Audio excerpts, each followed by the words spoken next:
So tomorrow is already the first day of Inktober, and I don't feel nowhere near ready. So the least I could do is show you the supplies that I'm going to be using for the next 31 days.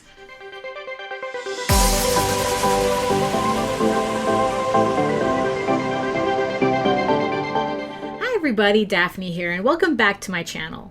Before we get started, check out my artwork at the galleries and social media sites next to me on the side here.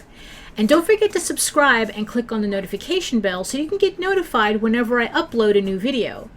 And as always, there's free comics waiting for you at the link in the description box below, so don't forget to sign up for them. So before I get started, I just want to give out a quick disclaimer. If this is your first time watching my videos, there's going to be a lot of strange noises in the background that I can't really do much about. That I share my office with parakeets and an especially obnoxious parrot. Every time I start talking, he needs to start talking too, or making noises mostly. So if you hear noises in the background, that's him. And I'm going to try to edit out as much of his more obnoxious noises that I'm sure people who are wearing headphones would not appreciate. So just to give you a heads up, we are going to talk about the supplies that I'm going to be using for the Inktober challenge. I was questioning whether I was going to do the Inktober challenge, and I decided that I was going to do it. I was also going to kill two birds with one stone by showing off my art travel kit just to test out whether it's actually what I need for portable art supplies. I'm always on the search for the most convenient way to carry art supplies on the go, and this is my latest kit setup. So as you can see, I have one small set that's just my Prismacolor markers. It's a limited palette. I think it's like 24 markers. And I decided to keep it limited only for size wise. I mean, I'm not going to carry like hundreds of markers on any type of trip. So it only makes sense to keep my options limited. That in and of itself, I think, is a good challenge. You know, we just got to figure out sometimes to work with what we got rather than what we wish we had with us. In this bag, the clear bags I bought on Amazon. They were rather inexpensive. These are the Prismacolor Premier with the brush nib and the regular nib. So I keep these separate. I have my little chart, and as you can see, they fit really well. It's kind of, you know, it's pretty compact. The markers originally came in one of those larger flat cases, but that was like really inconvenient, and I hated the elastic loops that held the markers. So I just figured I'm just better off having them either in this pouch, and when I'm using them, having them loose, because in the end, keeping everything compact is my goal for a travel kit. So in terms of Inktober, obviously the markers are irrelevant, but in terms of the overall conversation about putting together a travel kit for your art supplies, this is one way of doing it. I used to try to put everything into one case, but in the end it was just easier to keep the markers separate, because then if I know I don't need them, then I could just take this, put it to the side, and then I only have to worry about the main case. These are going to be the supplies I'm going to be using. I usually ink with rapidographs, but the rapidographs usually don't work well. Actually, they don't work well on sketch paper. I only use them on my comic book pages, which is on smooth plate Bristol. I just leave it at that, because if I use them consistently on like rougher paper or really textured paper, it tends to damage them. So I needed to come up with alternative inking methods in order for it to be part of a more portable system. So we're going to take everything out.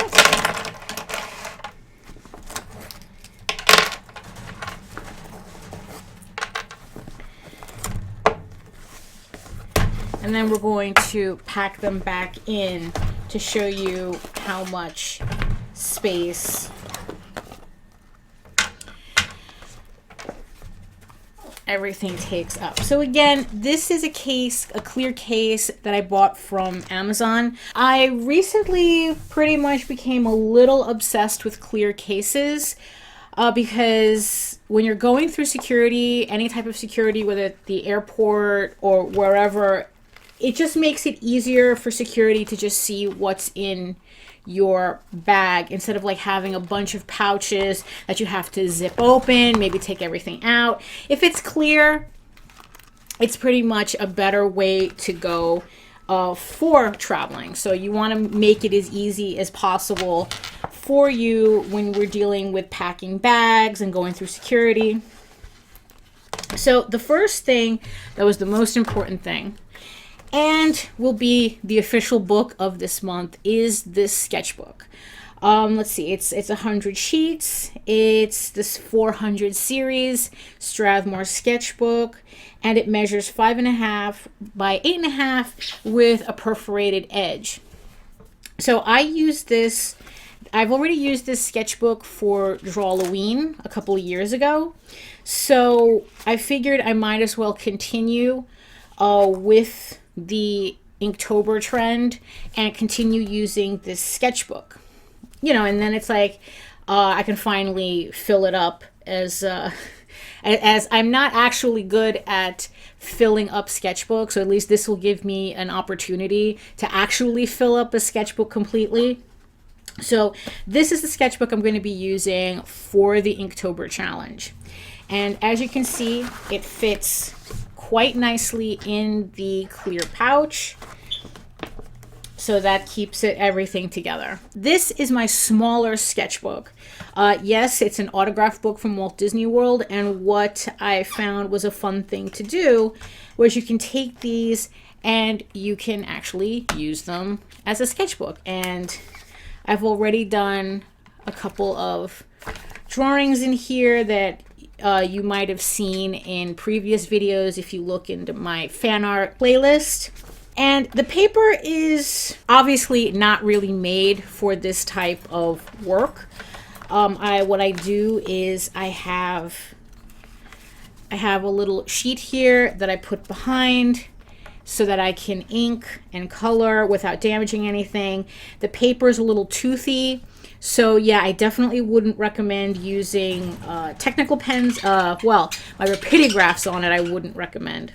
But I found that if you use like felt tipped fine liners, it's usually pretty okay. Although with the smaller pens, the thinner nibs, you have to be careful with them because those are the ones that tend to like really bite into the paper. I think it's just a great idea considering how many of these books they sell in the Disney parks. So that's like another great idea, you know, if you want to like do that instead, just have an alternate type of sketchbook that's more interesting and more fun to use. The next thing that I have is a straight edge. Obviously I can't carry a full ruler in this case because obviously it's not 12 inches. So what I decided was split the difference with a right angle. This is about 4 inches. And what I like about this when I use it is that instead of having just one ruler, if you had a ruler like that and you're trying to make squares or you need your lines to be even, with this, if I just wanted to make squares, I already have, or border, I already have 2 edges already done, and then I could just follow those lines and then continue making my border. So this is very handy. This is a very handy shape for me. It's small, it's portable, and it allows me to do more with it than if I had just carried a regular like mini ruler. So that goes in here, so it tucks right in. And the next thing I carry is my Prismacolor Kohl Erase pencils in blue and red. I have just been completely addicted with drawing with these pencils. I like the way they make the artwork look animation style. And the best thing about it is that I can ink on top of it, and then in the computer I could digitally erase the colors, which means that I don't have to put an eraser on my inks, which usually damages it. So especially if you're using like sketch paper. So that way I can keep the integrity of my inks and not have to worry about the red or blue pencils underneath it, because I can take that out. Also, to talk about the undersketches though, the only thing that I'm doing that some people may consider cheating is that I'm doing thumbnails of all the challenge prompts in advance.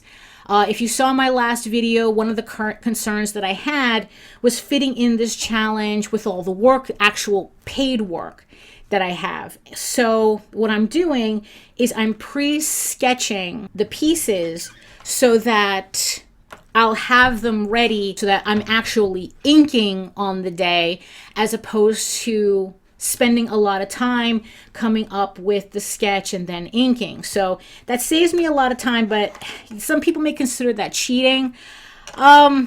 Okay, that's on you if you think that, if you want to think that. In my case, I want to be able to plan my time so that I can do the challenge in the time allotment, as opposed to like, oh, I'm finishing Inktober in December. So this is part of what I have to do in order to keep Inktober in October. You know, I think it's a lot better for me to be upfront about it than to have people think that it's like, oh, she did all this work in one day, I can never keep up. And it's like, no, there was a lot of planning and a lot of pre-planning that went into it. So don't feel too bad. My goal is to actually do inking, the ink part of Inktober in the Inktober challenge. So so far it's looking like I'm going to be able to do that. So as far as I'm concerned, I'm following the spirit of the challenge.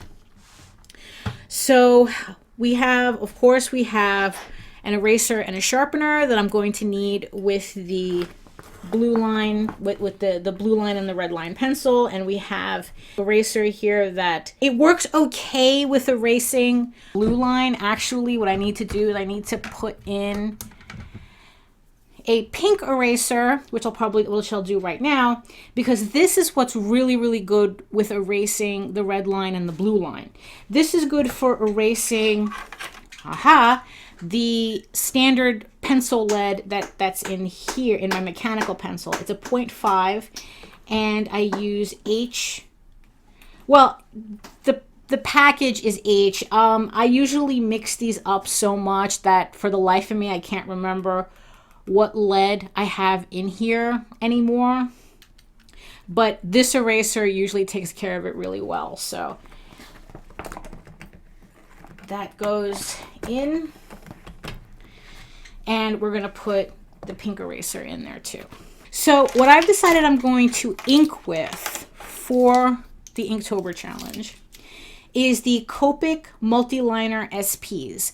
These are the pens that have the removable nibs. You can replace the ink in it. They're more expensive than the standard Copic liners, but I find that these work really well, and I like the fact that they are refillable, especially for the amount of inking that I do. And, you know, I don't want to buy pens all the time. The only thing that I don't like about this particular multiliner is that the fine line 0.1. I find that this one's, if I'm not careful with the nib disintegrates really, really fast. So if you're heavy-handed, I would recommend staying away from the smallest nib. I'm going to stick with the 7, the 0.7, the 0.5, and the 0.3. The other thing that I have a problem with is the brush nib. I find that no matter how careful I am with the brush nib, that the brush nib disintegrates really, really quickly, and it starts feathering and splitting really quickly, and I don't know what it is I'm doing wrong with that. And it's like I'm constantly replacing the nib, which is good that I can do, but I feel like I shouldn't be doing it as much as I am. So these out of these pens, these are the two that I have like a big problem with. I don't know if you have any suggestions as to what I can do to improve my usage, especially the brush nib, that would be great. The fine nib I know is because I'm heavy-handed, so that's, but the brush nib, it's like I've tried everything. I've tried like being so light and like only going in one direction, and within the same piece the nib just disintegrates. So I don't know, I usually end up using this to fill up large black areas.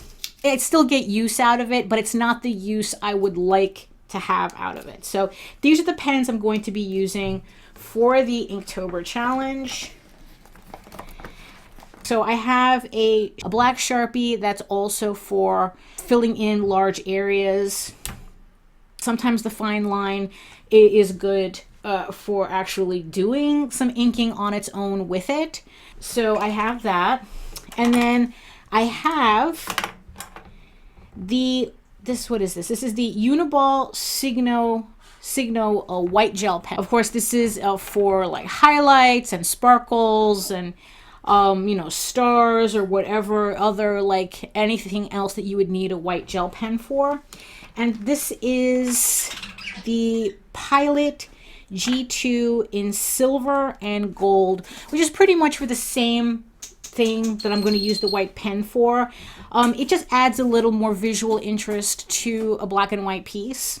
So as you can see, once everything is in the bag, it's easily zipped up. It's not that thick. So you can just dump this in a backpack or a suitcase or a carry-on, and it's not going to take up a lot of space, especially when combined with the marker set. They're pretty much the same thickness. Pretty much. I mean, they're approximately the same thickness.